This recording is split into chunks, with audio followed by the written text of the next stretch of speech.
introduction in HTML. Tugatandika ne page number 1. What is HTML?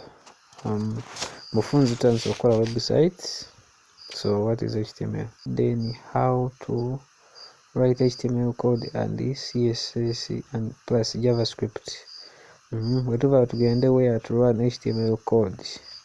So tutandike n'okumanya what is HTML. HTML kiki era tuyinza kikozesa tutya. Okay, kati kigambo HTML kiri ni short mu form entono naye bw'okimalayo kiri hypertext markup language whereby tusobola ogikozesa okola website interface nga bw'ogira ya website nga Google bw'ogiraba ne nga Google bw'appearinga yo HTML code kwataganira ne CSS ne JavaScript okusobola okuwa interface ngeri interactive nga teri responsive nga buli kimu kifiitinga ku screen y'essimu yo bulungi nnyo w'onyiga wakola bulungi. CSS bayitagisibwa ne JavaScript tugenda kwongera okubisomako mu session eddako. Okay, kati HTML code osobola okugiwandiikira abantu bangi nnyo ku ssimu yo.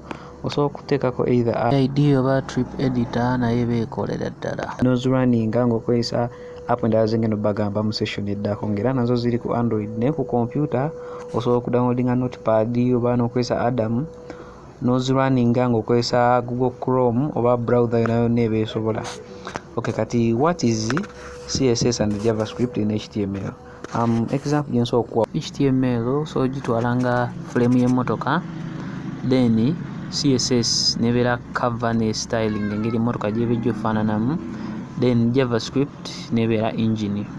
Byonna ewamu ne tulyoka tukola website. Okay, example endala gye nsobola okuwa yeeno. So okutwala example y'ennyumba eri mu kuplaningibwa nga teri madinisa wadde nzigi, then webiteekebwamu ebintu tukitwala nti CSS nga bw'olaba wano maaso. Sorry katuni naye engeri nsobola okukinnyonnyolamu. Then bw'eba nga eteereddwamu amadinisa n'enzigi n'eweebwa frame, then ekiddako eba JavaScript. JavaScript so kitwala nga gwe omuntu agenda ogibeeramu cause gwe agenda omaintaininga buli kimu kyonna ekirimu, gwajja okuggula enzigi gwajja oziigala, gwe mulimu gwa JavaScript. Kansubira example ebadde etegeerekeka, then katugende ku session ebeerezzeeko. Bw'oba tokitegedde osobola olekayo comment wansi mu description yakuba ngisoma then nsobola okutegeeza. Okay, pause naye oluvannyuma lwa video eno ngenda kutandika Siri eyokola Android website nga tuzikolera ku Android phone yaffe, so make sure you subscribe or liking. Okay, kati wowe tusobola okulwaningira HTML code. Tusobola ogiwaningira mu Google Chrome browser oba HTML viewer yonna.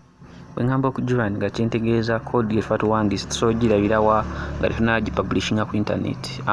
So ogirabira mu HTML ejjira ku buli Android phone ejjirako app ya HTML viewer, so osobola ogikozesa then bw'oba olina weeditingidde program yo osobola okunyiga open as then no selecting HTML view eyo. Okay, then kamba twale ku project tugenda otandikirako ka simple project kasobola otukwasa agenda kubeeramu JavaScript ne CSS agenda beeramu ne HTML code etali y'amaanyi nnyo, omuntu yenna atandika gy'asobola oyigirako. So clicking subscribe button onyige ku like osharingireko ne mukwano gwo.